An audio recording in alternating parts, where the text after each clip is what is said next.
खूब धन था, इतना धन था कि 7 पीढ़ियां भी बैठ के कमाती, बैठ के खाती तो कम नहीं होने वाला था। 7 पीढ़ी कह रहा हूं। एक जैनी इतना तो अपनी जिंदगी में कमा लेता है कि 3 पीढ़ी और 7 पीढ़ी यदि दोनों टाइम रोटी खाएं और 2 टाइम के कपड़ा हो तो 7 पीढ़ी निकाल सकता है। इतना धन कमा लिया और ऐसी ताकत होती है जिन 7 पीढ़ी कह रहा हूं। एक दिन सेठ जी को थोड़ा सा अपना बुढ़ापापन आ गया तो उसने सोचा कि मुनीम से पूछो, मुनीम जी कितने पीढ़ियों का इंतजाम है, यदि हमारी आगे आने वाली पीढ़ी कुछ भी नहीं कमाएगी तो भूखों तो नहीं मरेगी। मुनीम जी हिसाब लगा के बताया, साहब 7 पीढ़ी तक तो भूखों नहीं मरेगी। अब सेठ जी कहते हैं, आगरा का सेठ था वो, बोले 7 पीढ़ी तक, 8वीं पीढ़ी का क्या होगा? 8वीं पीढ़ी का क्या होगा? नहीं, 8वीं पीढ़ी को भी कमा के रखना है। जैन था, उसने, महाराज तुम लोगों की एक धारणा है किसी भी कार्य करने में, चलो महाराज का आशीर्वाद ले लेते हैं, है कि नहीं? महाराज का आशीर्वाद ले लेते हैं, सब सफल हो जाएगा। तो सेठ जी मंदिर में गए, महाराज ने देखा सेठ जी आज मंदिर में आ रहे। प्रतिदिन सेठ जी उस समय आते थे जिस समय साधु महाराज मौन रहते थे या आहार को जाते थे। मुनि भक्त था पक्का लेकिन जब महाराज बोलते तब नहीं आते, क्या पता कोई दान फान करा लें तो। हाँ, 2 व्यक्ति, हाँ मुनि भक्तों बता रहा हूं, मुनि भक्त हो और कोई दुर्गुण हो, गुटखा मुटका शराब तो वो दिन में नहीं आता, वो रात में शाम को आ गया भैया जब मौन रहते महाराज। ऐसे ही कंजूस आदमी मुनि महाराज के दर्शन तो करता है पर ऐसे समय करेगा जब वो प्रोशन में बैठे होंगे या कहीं जा रहे होंगे। सेठ जी आज तो आश्चर्य, सेठ जी आ गए और वो भी कल्पद्रुम महामंडल विधान में। जरूर शायद हो सकता है जिंदगी भर सेठ जी ने कुछ दिया नहीं, शायद बुढ़ापे में कुछ देने का मन आ गया हो, शायद मन बन गया हो कि नहीं लोकोदय तीर्थ क्षेत्र बन रहा है, कुछ तो कर लूंगा। तो महाराज बड़े खुश कि सेठ आया, सेठ आया, सेठ आया, सेठ आया, सेठ आया। जैसे तुम एक नारा है, देखो देखो कौन आया। अब एक नया नारा चला है जनवाणी से, जनवाणी से चला है, अभी पहले नहीं चला था, मैंने सुना ही नहीं था। देखो देखो कौन आया, तो हम भी एक नारा लगा रहे हैं, देखो देखो कौन आया, एक जैनी सेठ आया।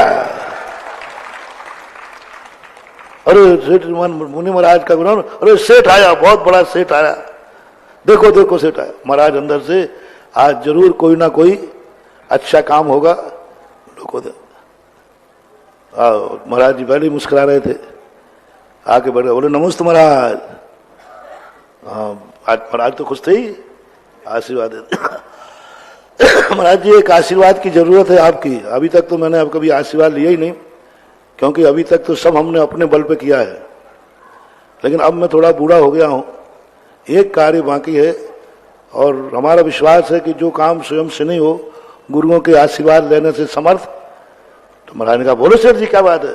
बोले सर जी, महाराज जी 7 पीढ़ी का इंतजाम तो हमने कर लिया, बस 8वीं पीढ़ी का आप आशीर्वाद दे दो।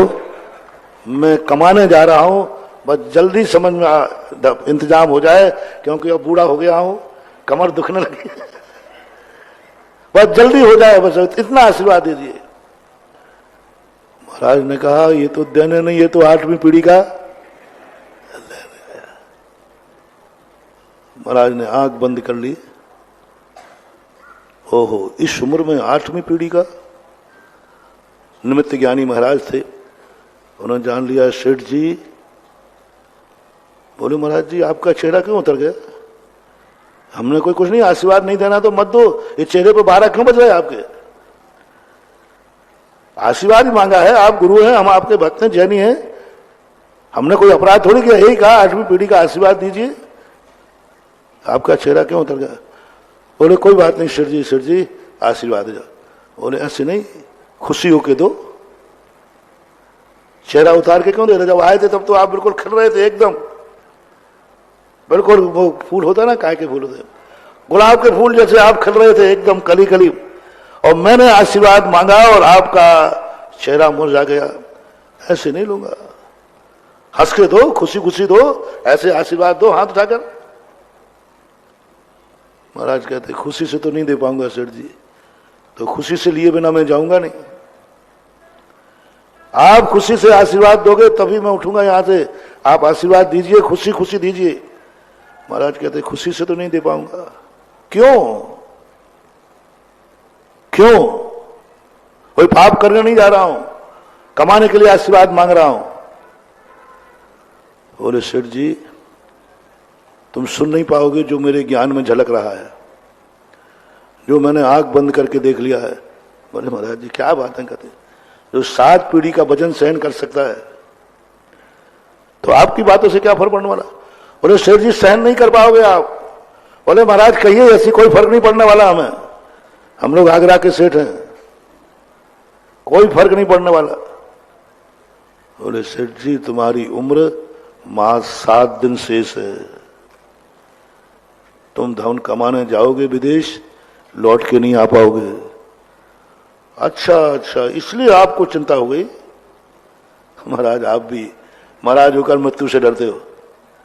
7 दिन हो गए, 7 दिन बस, कोई बात नहीं, 7 दिन नहीं जाऊंगा आप कमाने के लिए। जब आपने हमारी 7वीं पीढ़ी 7 दिन उम्र जान ली है तो आप ये भी जान रहे हैं कि मैं मर के कहां जाऊंगा। ये और बताओ। महाराज ने कहा वो और खतरनाक है इससे ज्यादा, सुनो ही मत तुम। बोले महाराज आप हम लोगों का दिल जानते नहीं हो, हम लोगों के 7 पीढ़ी के वजन में हार्ट अटैक नहीं हुआ, इतने दुनिया भर के अच्छे बुरे दिन देखे सब नहीं हुआ, आपकी वाणी से क्या होने वाला। आप तो कहिए सब, कोई फर्क पड़ने वाला नहीं है। महाराज ने तो सोचा था कि 7 दिन की उम्र सुनकर के शायद ही बैरागी हो जाएगा। महाराज 7 दिन, तो ऐसा करो महाराज अब हमें दीक्षा ही दे दो।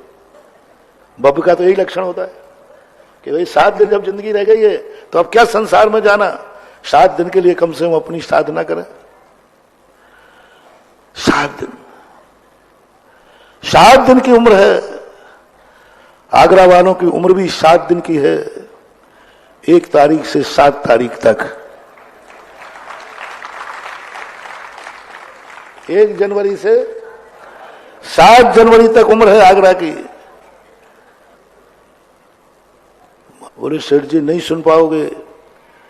बोले तुम मर करके कीड़ा होगे, कीड़ा, 2 इंद्रिय उलट होती ना, 2 इंद्रिय, 2 इंद्रिय कीड़ा हो गए। सेठ जी ने कहा अच्छा कोई बात नहीं महाराज, ये तो लगा रहता है।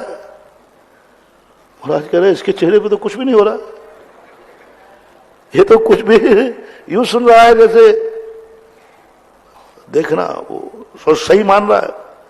अकाट सिद्धांत था उसका। हमारे मुनिराज कभी झूठ नहीं बोलते, कभी झूठ नहीं बोलते। बस महाराज जी और बता दो वो कीड़ा कहां होगा, आगरा में होगा कि मथुरा में होगा, बस वो स्थान और बता दो। बोले भिष्टा में होगा। वो भिष्टा किसका? बोले तू अपने खुद के भिष्टा में कीड़ा होगा। उस दिन तो तूने मल किया होगा और उसी दिन मरेगा, उसी भिष्टा में तेरा तू कीड़ा होगा। कामाने नाम संसारे जंतु ब्रज ब्रह्म के यत्र प्राणी नृपो भूत्वा भिष्टा मध्य कृमि भवेत। कृमि जाकर सेठ जी ने लठिया उठाई। बोले कोई बात नहीं महाराज आप मत घबराओ, हम वहां 8वीं पीढ़ी में वहां मरने के बाद फिर पुनः जन्म लेंगे और 8वीं पीढ़ी का इंतजाम करेंगे। कोई सोचते हैं महाराज 7 दिन में भी कर लूंगा, नहीं तो मरने के बाद देखूंगा।